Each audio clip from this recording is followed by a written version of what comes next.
दोस्तों, हम लोगों को हमेशा लगता है कि पुण्य कर्म करने वालों को स्वर्ग की प्राप्ति होती है तथा पापी नीच क्रूर लोगों को नरक में जाना पड़ता है, लेकिन आप गलत है। इस कथा के माध्यम से हम आपको बताएंगे कि स्वर्ग में जाने का असली हकदार कौन है और वह कौन से कर्म हैं जिससे आपके सारे कष्ट और पाप समाप्त हो जाते हैं। तो आइए दोस्तों जानते हैं इस पवित्र कथा के माध्यम से। दोस्तों, एक बार धरती लोक पर 4 व्यक्तियों की मृत्यु एक ही साथ हुई थी। वे सभी लोग विचारों में अलग अलग और अलग अलग प्रदेश के रहने वाले थे। केवल संयोग से ही उन चारों का अंत एक ही समय पर हो गया था। एक ही समय पर यम के दूत उन चारों को लेने के लिए आए थे। मरने वालों में एक तो किसी प्रदेश का राजा था, दूसरा बड़ा धनी व्यापारी था, तीसरा एक पूजा पाठ करने वाला पंडित था और चौथा गरीब मजदूर था जो दिन भर मेहनत करके अपने परिवार का पालन पोषण करता था। चारों की आत्माओं को लेकर यमदूत मृत्यु के देवता धर्मराज की सभा में आकाश मार्ग से लेकर चारों आत्माओं को जा रहे थे। जब यमरस दूत उन चारों आत्माओं को लेकर यमराज के सभा में पहुँचे तो उनके सम्मुख जाकर खड़े हो गए। वे चारों सोच रहे थे कि कौन स्वर्ग में जाएगा और कौन नरक में जाएगा। यमराज अपने आसन पर विराजमान नहीं हुए थे। उससे पहले ही चारों आपस में बातचीत करते हुए स्वयं को ही स्वर्ग का मिलना चाहिए यह कहने लगे। सबसे पहले राजा कहने लगा, देखो, मुझे तो धर्मराज पक्का स्वर्ग में ही भेज देंगे, क्योंकि मैं एक विश्व विख्यात राजा हूँ। मैंने अपने अनेक सत्कर्मों से धरती लोक पर अपना खूब नाम कमाया है। चारों तरफ लोग मेरे अच्छे कर्मों की चर्चा करते हैं। कभी भी कोई मेरे से खाली हाथ नहीं गया। जो भी आया मैंने उसे इतना दिया कि वह जीवन भर मेरा नाम नहीं भूल पाया है।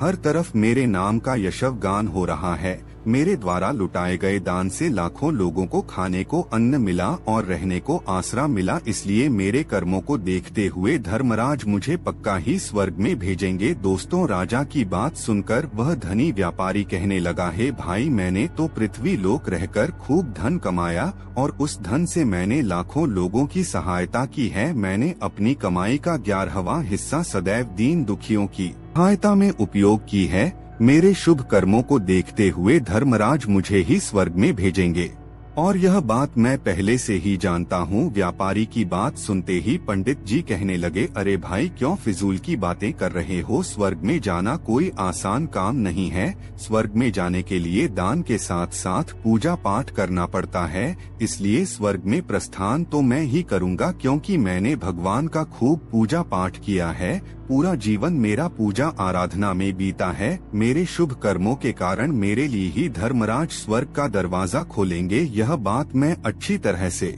जानता हूँ। जब इस प्रकार तीनों ने अपनी अपनी बातें की और अपने अपने विचार रखे, फिर वह तीनों लोग उस चौथे व्यक्ति मजदूर की ओर की देखते हैं कि अब यह क्या कहता है। क्या इसने भी कोई अच्छा काम किया है या नहीं, या फिर इसका पूरा जीवन मजदूरी करते हुए दूसरों के अधीन रहकर ही बिता है। दूर उन सब की बातों को चुपचाप नीचे नजरें झुकाए खड़ा सुनता रहा और वे तीनों बड़े गर्व से अपनी प्रशंसा में झूठे थे। तभी धर्मराज अपने साथी चित्रगुप्त के साथ दरबार में हाजिर होते हैं। चित्रगुप्त के हाथों में एक मोटी सी किताब थी जिसमें समस्त प्राणियों के कर्मों का लेखा जोखा लिखा था। धर्मराज अपने आसन पर विराजमान होते हैं। उसके बाद चित्रगुप्त ने राजा को अपने पास बुलाया और उससे पूछने लगे कि तुम बताओ, तुम तो धरती पर बड़े ही विख्यात राजा थे। तुमने अपने जीवन में कौन कौन से शुभ कर्म किए हैं तथा कितने लोगों को दुख दिया है, कितने लोगों का भला किया है। मैं अपनी पुस्तक में देखकर यह फैसला करूंगा कि आप स्वर्ग में जाने के अधिकारी हैं या नहीं। तब बड़े गर्व के साथ राजा अपने कर्मों को बताता है, हे भगवान, मैं एक बहुत बड़े राज्य का स्वामी था। मेरा राज्य बड़ा ही समृद्ध और खुशहाल था। मेरे राज्य में दिनहीन गरीब लोग बहुत ही कम थे। सब मेरी छत्रछाया में बड़े आनंद के साथ जीवन यापन कर रहे थे। मैंने अपने राज्य के लोगों को किसी चीज की कमी नहीं होने दी। मेरे यहाँ हर भूखे को भोजन मिलता था। लाखों की धन मोहर उन्हें रोज दान में दी जाती थी। प्रजा के लोग मुझसे बहुत खुश रहते थे। दिन रात में यही मेरे जीवन के अच्छे कर्म हैं। राजा की बात सुनकर चित्रगुप्त ने अपनी पुस्तक उठाई और उसमें देखने लगे। पुस्तक में देखकर उन्होंने राजा को बताया कि तुम जो कह रहे हो वह सर्वथा सत्य है, तुमने अपनी प्रजा को बहुत सुख दिया है, परंतु इसके साथ साथ तुमने बहुत बड़ा अपराध भी किया है। तुमने अपनी राज्य की सीमा को बढ़ाने के लिए जितने युद्ध लड़े हैं, उन युद्धों में हजारों लाखों की संख्या में सैनिकों ने अपनी जान गंवाई है। उन सब की मृत्यु का कारण तुम बने हो। उनके परिवारों को, उनके बच्चों को अनाथ करने वाले तुम हो, उनके स्त्रियों को विधवा बनाने वाले भी तुम हो, उनकी माँ की गोद भी करने वाले तुम हो। तुमने अपने ही सैनिकों के हजारों परिवारों को हमेशा दुख दिया है। युद्ध लड़कर राज्य बढ़ाने से अच्छा था कि तुम पड़ोसी देशों से मित्रता करके उनके साथ व्यापार बढ़ते आपका राज्य तब भी समृद्ध और संपन्न रहता। तुमने अपनी प्रजा को नहीं, सैनिकों को सुखी बनाया है, इसलिए तुम स्वर्ग के अधिकारी नहीं हो। यह बात सुनकर राजा चुपचाप पीछे हो गया। उसके बाद चित्रगुप्त ने व्यापारी से पूछा, आपने धरती पर कौन कौन से अच्छे कर्म किए हैं?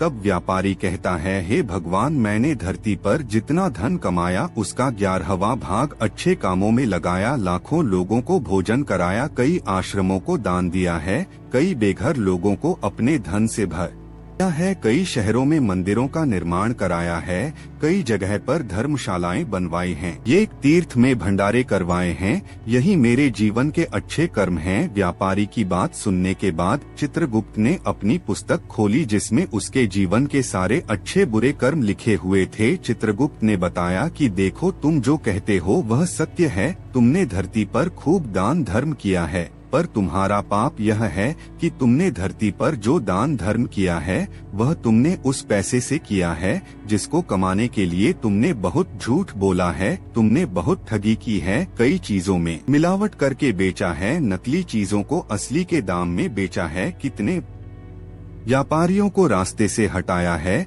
तुम्हारे इन कर्मों से अनजाने में कितने लोग बीमार होकर मार गए हैं, कितनों ने आत्महत्या कर ली, कितनों की मेहनत का पैसा तुम्हारे पास चला आया। उन सब लोगों की बद्दुआ तुम्हारे साथ है। तुमने जो कुछ भी अच्छा काम किया है वह कर्म शून्य हो गया है, इसलिए तुम्हारे पास भी तुम्हारा कोई शुभ कर्म नहीं है। तुम स्वर्ग में जाने के अधिकारी नहीं हो। चित्रगुप्त की बात सुनकर व्यापारी भी बड़ा उदास होकर पीछे हो गया। उसके बाद पंडित जी को आगे बुलाया और पूछने लगे, तुमने अपने जीवन में कौन से अच्छे कर्म किए हैं? तब पंडित जी कहते हैं, हे भगवान, मेरा पुण्य यह है कि मैंने हजारों लोगों को ज्ञान दिया है, हजारों यज्ञों के अनुष्ठान को संपन्न कराया है, हजारों के घरों में पूजा पाठ कराया है, दिन रात मैंने ईश्वर का जप तप किया है, हजारों कन्याओं का विवाह कराया है, लाखों पिंडदान श्राद्ध कराए हैं, अनगिनत लोगों को मार्गदर्शन किया है। इससे ज्यादा शुभ कर्म और क्या हो सकता है?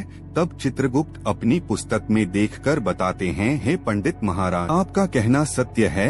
आपने वास्तव में हजारों लोगों को ज्ञान दिया है, लेकिन उस ज्ञान पर स्वयं कभी अमल नहीं किया। आपने सैकड़ों यज्ञ पूजा अनुष्ठान कराए पर उसको निस्वार्थ भाव से किया गया कोई कर्म नहीं था। तुम हमेशा से धन के लालची रहे हो, इसलिए तुम स्वर्ग में जाने के अधिकारी नहीं हो। अब तो उदास होते हुए पंडित जी भी पीछे हो गए। अब बचा केवल मजदूर। वह मजदूर यह सब देखकर बड़ा हैरान था कि अब तक वह जिनको इतना महान समझ रहा था उनमें से कोई भी स्वर्ग का अधिकारी नहीं रहा। तो मैं कैसे स्वर्ग में जा सकता हूँ? मुझे तो स्वर्ग की कल्पना भी नहीं करनी चाहिए, क्योंकि मैं तो कभी पूजा पाठ जब तब या दान करने के लायक भी नहीं था। तो शुभ कर्म कहाँ से करता? मैं तो मेहनत मजदूरी करके सारे जीवन अपने परिवार का भरण पोषण करता रहा। वह मजदूर यह सब बातें सोच ही रहा था। इतने में ही चित्रगुप्त ने उसे भी आवा लगा दी और उससे पूछा, किंतु वह मजदूर तो पहले से ही कहने लगा, भगवान, मैंने धरती पर एक गरीब के घर में जन्म लिया था। दान हवन पूजा पाठ करने के मैं लायक ही नहीं था, तो मैं शुभ कर्म कहाँ से करता? मैं तो अपने परिवार का पालन पोषण बड़ी मुश्किल से कर लेता था। मैं जानता हूँ भगवान कि मैं स्वर्ग में जाने का अधिकारी नहीं हूँ। मैंने धरती पर भी नर्क भोगा है और आगे भी नर्क में ही जाने की हैसियत है। यहाँ पर भी मेरी एक इच्छा है। मैं स्वर्ग में तो नहीं जा पाऊंगा, लेकिन मैं एक बार स्वर्ग को अपनी आंखों को झपका कर देखना चाहता हूँ। इससे अधिक मेरी कोई इच्छा नहीं है, क्योंकि मैंने ऐसा कोई कर्म नहीं किया है जो कुछ देर के लिए ही मुझे स्वर्ग में पहुंचा दे। मजदूरी के बाद लोगों की सेवा के लिए मेरे पास समय नहीं बच पाता था। बचा हुआ समय मैं अपने बूढ़े माँ बाप की सेवा में लगा देता था, उनके लिए उन्हें खिलाता पिलाता, उनके वस्त्र बदलता।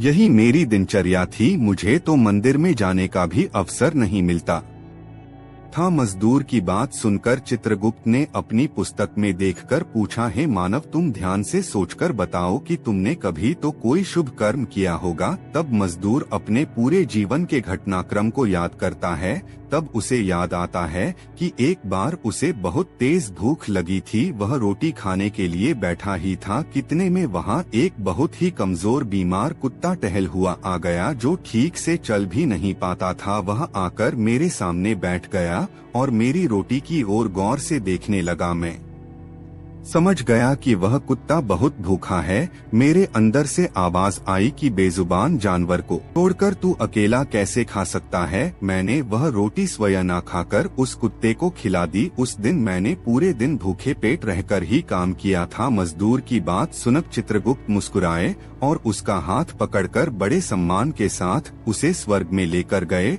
और बोले, वास्तव में आप ही स्वर्ग में रहने के अधिकारी हो। प्राणियों पर दया दिखाना ही सबसे बड़ा शुभ कर्म है। मनुष्य जो भी कम निस्वार्थ भाव से करता है, वास्तव में उसका ही उसे सबसे बड़ा पुण्य मिलता है। निस्वार्थ भाव से किया गया जन कल्याण के लिए एक छोटे से छोटा काम भी आपके सैकड़ों पापों को नष्ट कर देता है। लोगों से लाल लठ मोह और स्वार्थ के वशीभूत होकर किया गया शुभ कर्म भी फलदायी नहीं होता है। इसलिए ध्यान रहे, जीवन में अच्छे कर्म अच्छी भावना के साथ करना चाहिए। ऐसा नहीं होना चाहिए कि आपने किसी से धन छीनकर या चुराकर कर्म में लगा दिया हो तो वह धन आपको कभी नर्क किया हो और बाद में उसी धन को दान पुण्य में जाने से नहीं उभर सकता। दोस्तों, स्वर्ग में वही व्यक्ति जाता है जिसने निष्काम निस्वार्थ भाव से प्राणियों की सेवा की हो भले ही उसने जीवन में एक पैसा भी दान ना किया हो, पर वह इस लायक था। अपनी सामर्थ्य के अनुसार उसने निस्वार्थ भाव से जो भी काम है वही उसकी मुक्ति का रास्ता तय करता है। तो आशा करते हैं आपको यह कथा अवश्य ही अच्छी लगी होगी। अगर दोस्तों कथा आप लोग को अच्छी लगी हो तो वीडियो के कमेंट बॉक्स में जय श्री हरि विष्णु लिखकर वीडियो को लाइक करके चैनल को सब्सक्राइब कर लीजिए। इससे हमारा वीडियो आप लोग को सबसे पहले मिले। दोस्तों, वीडियो हमारा पूरा देखने के लिए आप लोग का धन्यवाद।